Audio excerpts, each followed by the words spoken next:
INA Podcast.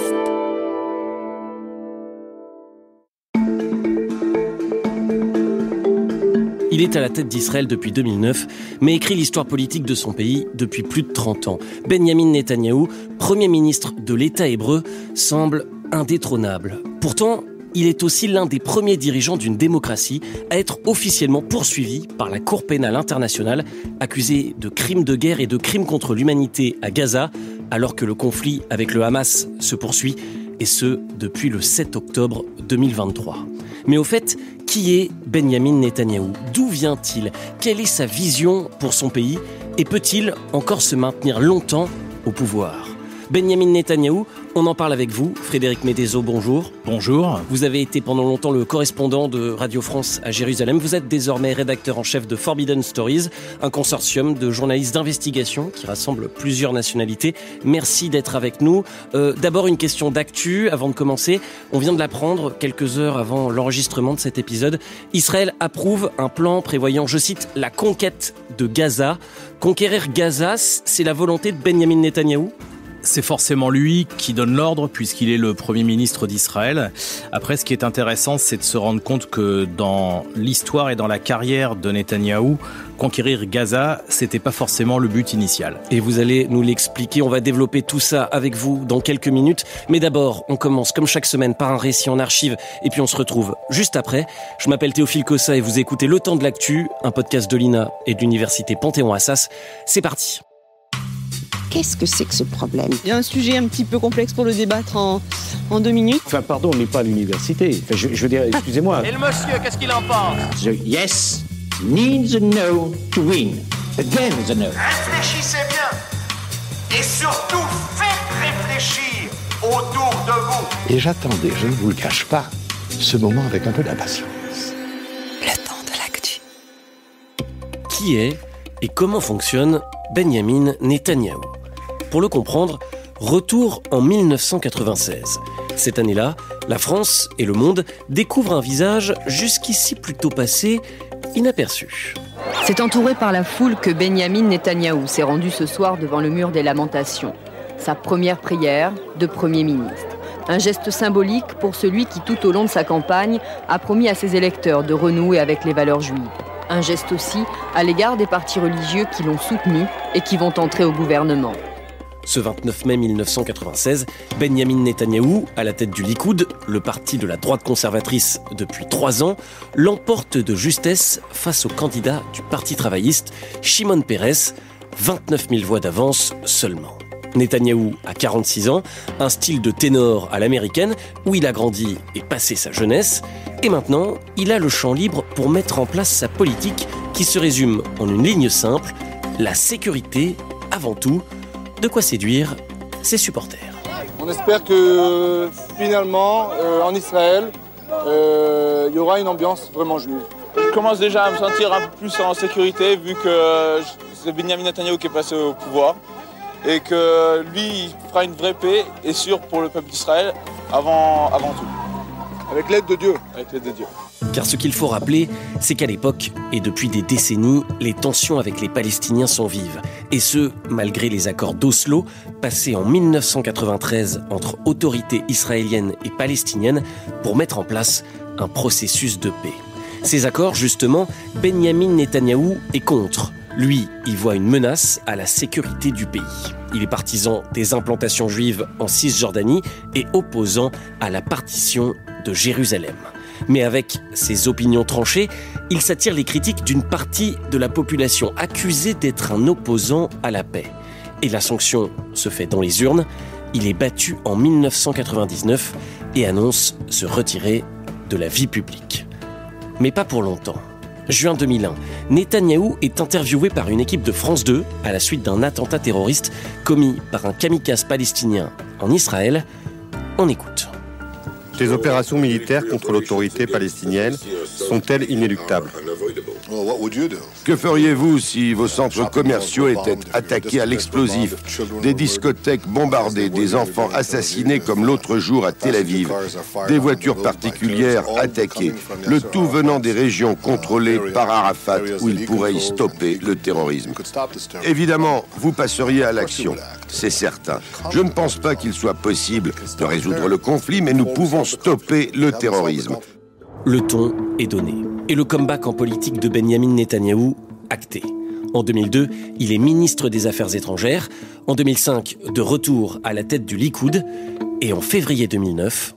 Benyamin Netanyahou sur le chemin du pouvoir.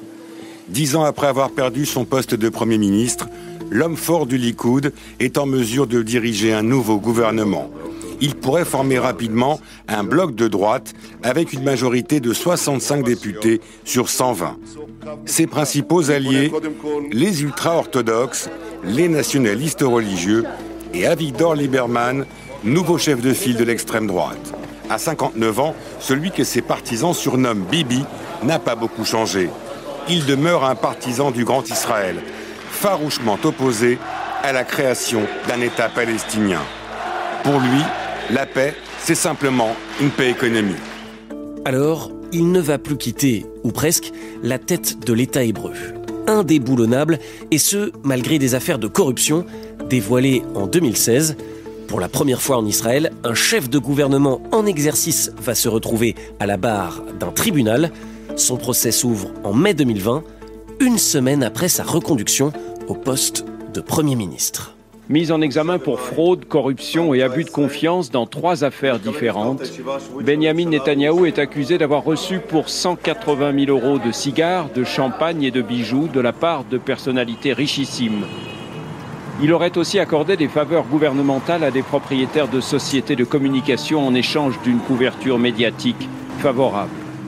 Un procès qui n'est à ce jour toujours pas achevé. Mais qu'importe les affaires, Benyamin Netanyahou propose en 2023 sa réforme judiciaire. Une réforme qui vise à affaiblir la Cour suprême au profit du pouvoir gouvernemental. De nouveau, la contestation populaire est vive en Israël. Mais le 7 octobre 2023... C'est une zone du monde dont on avait trop vite oublié le caractère explosif. Israël vient de subir ce 7 octobre une attaque terroriste inédite par la mer, les airs et sur terre. Des hommes du Hamas ont frappé l'État hébreu par surprise un jour de Shabbat, entraînant de nombreuses victimes militaires et civiles, avec un premier bilan très provisoire de 100 morts et plusieurs centaines de blessés. Ce soir encore, de nouvelles roquettes viennent d'être lancées depuis Gaza. La réponse du Premier ministre israélien, Benjamin Netanyahou, a été claire. Je cite, « Nous sommes en guerre ». Ce jour-là, Israël connaît la pire attaque terroriste de son histoire. Plus de 1200 Israéliens sont tués, majoritairement des civils, des centaines d'autres enlevés par le Hamas. Il serait encore 24 otages détenus, présumés vivants, selon les autorités israéliennes. Benyamin Netanyahou va alors se poser en chef de guerre. Et la réplique de l'armée israélienne va être sans merci à Gaza. Bombardement sur des civils, blocage de l'aide humanitaire, un drame humain qui continue de s'écrire en ce moment. Si bien que Benyamin Netanyahou, 75 ans, est poursuivi pour crimes de guerre et crimes contre l'humanité par la Cour pénale internationale, visée depuis novembre 2024 par un mandat d'arrêt international. Et maintenant, quel avenir pour Benyamin Netanyahou? Peut-il encore se maintenir longtemps au pouvoir? On en parle dans le temps d'actu. Avec vous, Frédéric Mettezo. Déjà, pour commencer, une réaction peut-être au récit qu'on vient d'entendre. Évidemment, c'est un résumé non exhaustif, difficile de détailler en quelques minutes un parcours, une histoire politique aussi longue. J'imagine que vous avez peut-être des éléments à ajouter.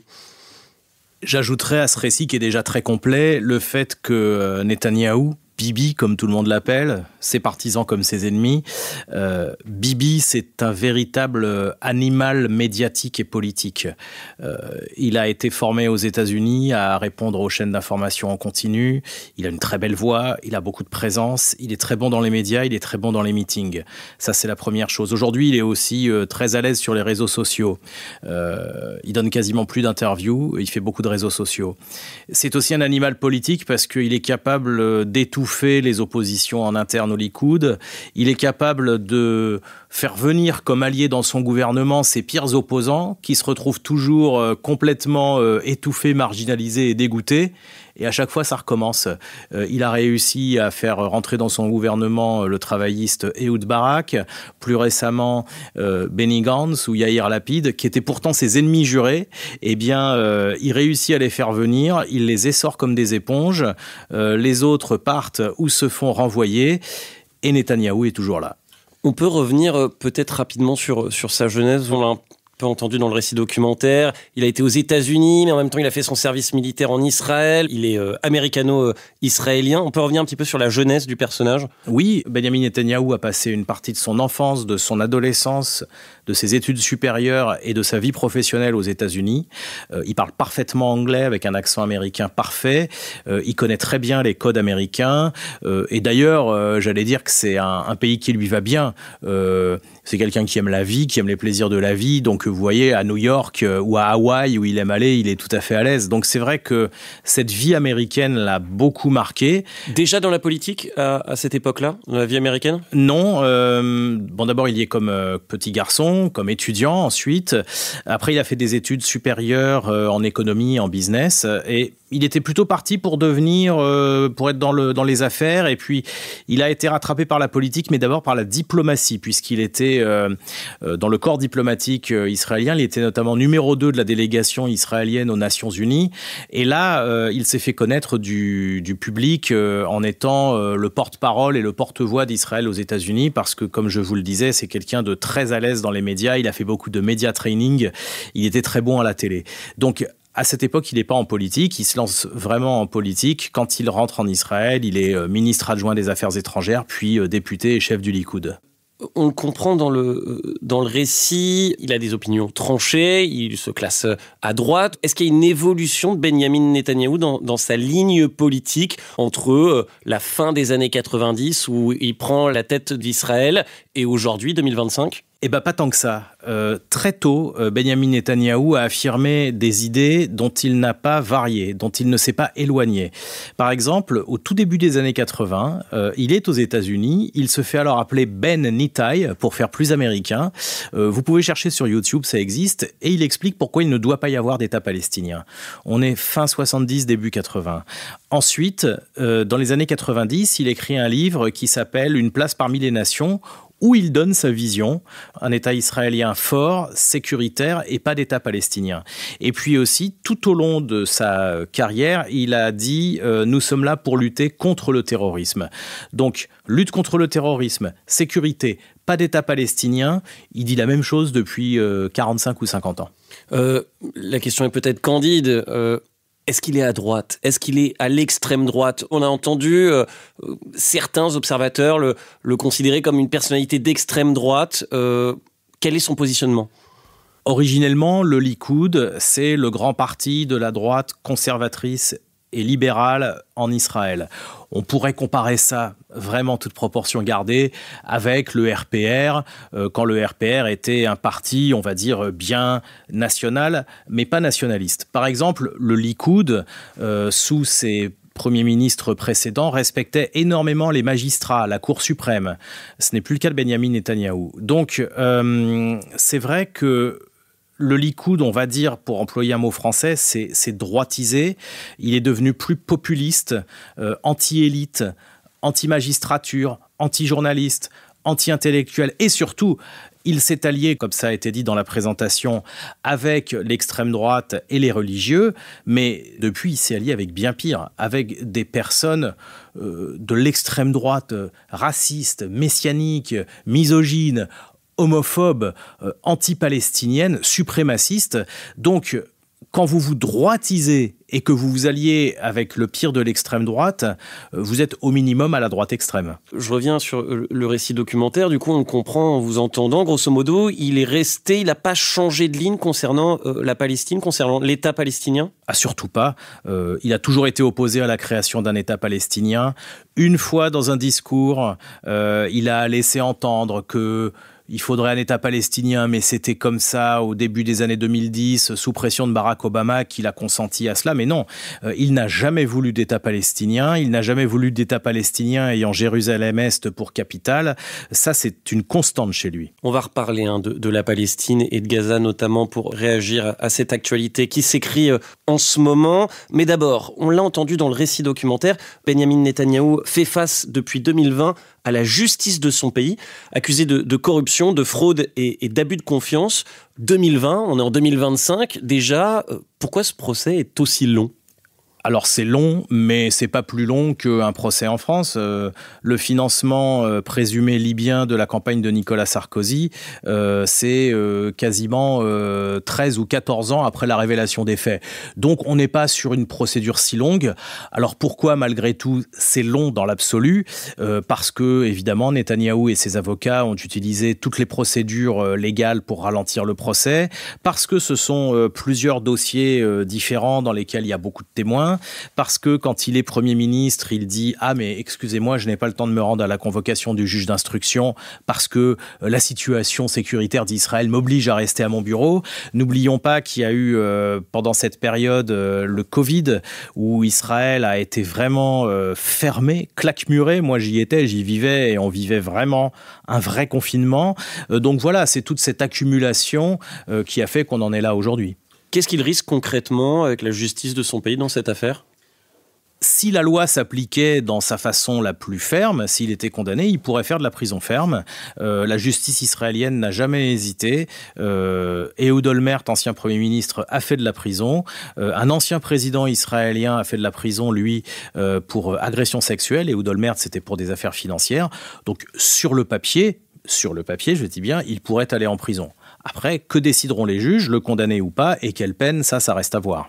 Concernant la justice, il n'y a pas que la justice israélienne qui s'intéresse à Benyamin Netanyahou. Depuis novembre 2024, il est visé par un mandat d'arrêt international émis par la Cour pénale internationale, accusé de crimes de guerre et de crimes contre l'humanité. Un mandat d'arrêt international, le symbole est assez fort pour qu'on se rende compte. Vladimir Poutine ou en son temps Mouammar Kadhafi étaient eux-mêmes poursuivis par la Cour pénale internationale. Concrètement, la CPI, la Cour pénale internationale, elle se fonde sur quels éléments, Frédéric Mettezo ? Alors c'est très bien expliqué sur le site internet de la CPI, en français par exemple. Pour la notion de crime de guerre, elle se fonde sur les attaques qui sont menées à Gaza et qui touchent des civils et la privation de nourriture, d'eau, d'électricité et de médicaments. Ça, pour la CPI, c'est constitutif de crimes de guerre. Pour les crimes contre l'humanité, là, on est sur le côté systématique, généralisé et indistinct des bombardements ou des attaques au sol.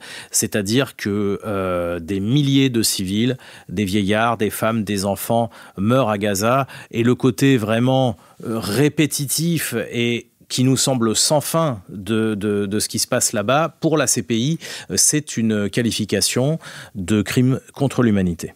Ouais, et ce gigantesque drame humain à Gaza, il est documenté par de nombreux journalistes palestiniens, mais aussi parfois français, comme cette équipe de France 2 en reportage au nord de Gaza. Écoutez, c'était il y a un an, en avril 2024, un reportage parmi d'autres. Écoutez. Cette mère ne sait plus à quel saint se vouer pour aider son fils grièvement blessé lors d'un bombardement. Il n'y a plus de médicaments dans cet hôpital, même pas un pauvre antidouleur. Plus aucune couche, mon fils porte la même depuis 3 jours. Un système de santé à l'agonie, symbolisé par ce seul établissement médical fonctionnant encore dans le nord de la bande de Gaza. Comment Benyamin Netanyahou se défend-il face aux accusations de la CPI ? Alors, il a plusieurs systèmes de défense. D'abord, il crie à l'antisémitisme. Il dit que attaquer le Premier ministre d'Israël en justice, c'est être antisémite.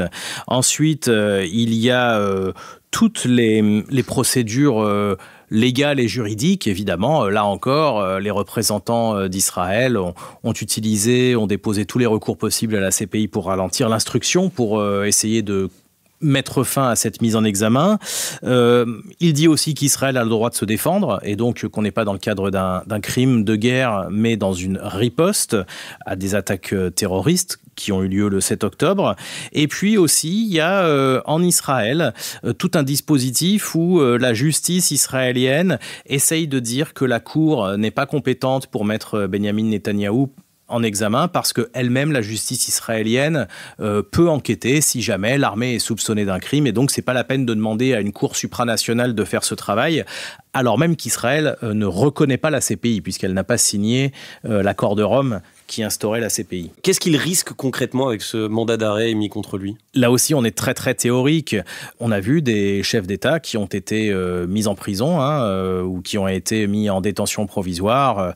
On pense par exemple au chef des Serbes de Bosnie. On se souvient de l'ancien président ivoirien qui avait passé plusieurs mois en prison avant d'être jugé. Donc, sur le papier, vous encourez de la prison. Après, la justice internationale est très lente. Benyamin Netanyahou ne se constituera jamais prisonnier. Il risque théoriquement d'être arrêté dans tout pays qui a ratifié l'accord sur la CPI s'il s'y arrête. Mais plusieurs pays, comme la France, ont laissé entendre que, s'il venait, il ne serait pas arrêté. 1 an et demi que Benyamin Netanyahou a donc endossé le costume de chef de guerre depuis le 7 octobre 2023, on l'a dit, en guerre contre le Hamas, qui je le rappelle, est classé comme organisation terroriste par l'Union européenne, entre autres. Ma question est simple, Frédéric Mettezo. Que veut Benyamin Netanyahou ? Alors bien sûr, j'imagine, il y a la libération des otages, on l'a dit, il serait encore 24 vivants détenus par le Hamas, selon les informations des autorités israéliennes. La libération des otages, d'accord, c'est légitime. Et ensuite ? La libération des otages, elle n'est pas au cœur du discours de Netanyahou. Lui, il dit d'abord qu'il veut détruire le Hamas, éradiquer le Hamas et assurer la sécurité d'Israël. Il parle des otages, mais si vous regardez depuis le 7 octobre, c'est pas au cœur de son discours. Ça, c'est la première chose. Et la deuxième chose, c'est que il a montré très peu d'empathie envers les familles des otages. Il ne s'est pas rendu à des enterrements d'otages qui sont revenus décédés. Il ne s'est pas rendu sur la place des otages à Tel Aviv. Donc, il ne montre pas forcément beaucoup d'affection pour ces familles. Netanyahou et l'armée israélienne, ils sont plutôt dans une logique vraiment militaire. On en a parlé en introduction, il y a cette conquête de Gaza qui est en train de se mettre en marche, conquête de Gaza, je cite les mots de l'armée israélienne. Benyamin Netanyahou prévient, cette nouvelle offensive israélienne à Gaza ne va pas se faire dans la douceur. L'offensive inclura un déplacement interne, je cite, de la majorité de la population gazaoui, ce sont les termes de Benyamin Netanyahou. On passe une étape dans ce conflit israélo-palestinien. On passe clairement une étape si ça se fait comme ça. Pour expliquer aux auditeurs français, c'est comme si un jour une armée voulait conquérir Paris et que tous les Parisiens se retrouvaient sur l'île Saint-Louis et sur l'île de la Cité, agglutinés sur un tout petit territoire, en ayant tout détruit autour. C'est le scénario, en tout cas, tel que le décrit l'armée israélienne dans les plans que vous venez de citer. Donc oui, là, on est sur quelque chose de complètement nouveau, puisque Benyamin Netanyahou, longtemps, n'était pas intéressé par reprendre Gaza. Lui, ce qu'il voulait, c'était plutôt laisser Gaza sous le siège israélien, c'est-à-dire hermétiquement fermé côté israélien, également sous un blocus très strict des Égyptiens, où la frontière égyptienne s'ouvrait au compte-gouttes pour les Gazaouis. Il laissait le Hamas gérer la population palestinienne de Gaza, avec souvent d'ailleurs beaucoup de brutalité, parce que le Hamas est un régime tyrannique pour son peuple. De temps en temps, oui, il y avait des roquettes qui étaient tirées, mais bon, avec le bouclier antimissile, vous limitez vraiment beaucoup les dégâts. Donc finalement, ça allait très bien pour Benyamin Netanyahou et pour la majorité des Israéliens. À quelques kilomètres de Gaza, vous avez des jolies plages, vous avez de la verdure, et la vie est agréable pour les Israéliens. Sauf que ce scénario, il a volé en éclats le 7 octobre.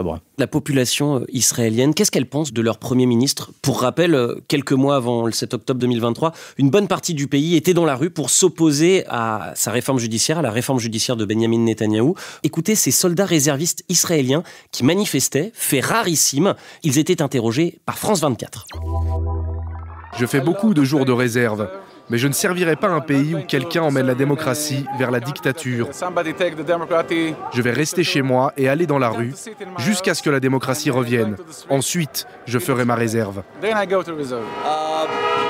Chaque semaine, ça empire J'ai vraiment peur de ce qui va se passer ici. On est au bord d'une guerre civile. On était au moment de la réforme judiciaire mise en place par Benyamin Netanyahou, qui avait fait grand bruit, vraiment grand bruit, avec des manifestations monstres en Israël en 2023. On en est où de la popularité aujourd'hui de Benyamin Netanyahou ? Alors ces manifestations, elles continuent. Elles sont de plus en plus importantes le samedi soir, à Jérusalem et à Tel Aviv notamment. Moi, quand j'habitais à Jérusalem, ces manifestations, elles étaient en bas de chez moi, donc je les voyais tous les samedis soirs, mais elles n'ont cessé de grossir depuis le 7 octobre. C'est ça qui est intéressant.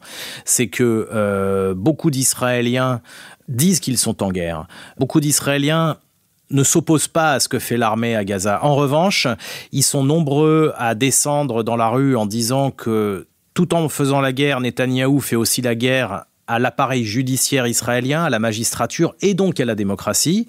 Beaucoup d'Israéliens aussi pensent que Netanyahou mène la guerre à Gaza à des fins de politique intérieure, pour se maintenir au pouvoir, pour éviter une commission d'enquête sur ce qui s'est passé le 7 octobre. Ça ressort très fort dans les études d'opinion.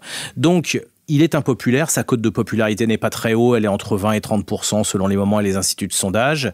Il est très contesté dans la rue, mais bon, il est au pouvoir, il a une majorité qui tient au Parlement, donc à ce stade, il est aux commandes d'Israël, même s'il est très critiqué par la rue. Certains Israéliens lui reprochent des défaillances. Les opérations du Hamas auraient dû être interceptées par les services secrets israéliens. Sous-titre, Netanyahou a failli à la sécurité de son pays, alors que c'est sa promesse de campagne depuis toujours. Netanyahou, il avait promis d'être celui qui allait assurer la sécurité du foyer des Juifs. La promesse d'Israël, c'est que tout Juif du monde, s'il vient dans ce pays, sera protégé et ne sera plus jamais attaqué parce qu'il est Juif. Donc, le 7 octobre, l'État israélien a échoué dans sa mission, puisque des Israéliens juifs ont été tués, assassinés de façon horrible, dans leur maison.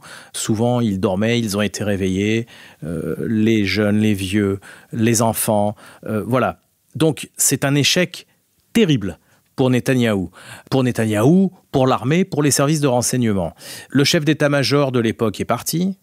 Le ministre de la Défense de l'époque est parti également. Il a été viré par Netanyahou. Il est en train de licencier le chef des services de renseignement intérieur, mais lui est toujours en poste. Il ne veut pas partir. Et surtout, il n'a toujours pas installé de commission d'enquête sur ce qui s'est passé le 7 octobre parce qu'il dit on fera la commission d'enquête quand la guerre sera terminée. Mais alors, est-ce que Benyamin Netanyahou peut se maintenir au pouvoir encore longtemps ? Je le rappelle, il a 75 ans. Quelles sont les prochaines étapes le concernant ? C'est des élections ? Alors, le calendrier tel qu'il est aujourd'hui, c'est des élections autour de novembre 2026. On verra ce qui se passe d'ici là. Vous savez, la politique israélienne, elle est pleine de surprises, elle est pleine de crises, elle est pleine de coups de théâtre. On ne sait jamais, si ça se trouve, dans quelques jours, la majorité au Parlement pourrait tomber. Mais sur le papier, Netanyahou, il a un mandat jusqu'à novembre 2026. C'est très très loin quand il s'agit d'Israël. C'est très difficile de prédire l'avenir. En tout cas, on est mi-2025. Il a, en théorie, encore 1 an et demi devant lui. Et pourquoi pas se représenter derrière s'il en a envie.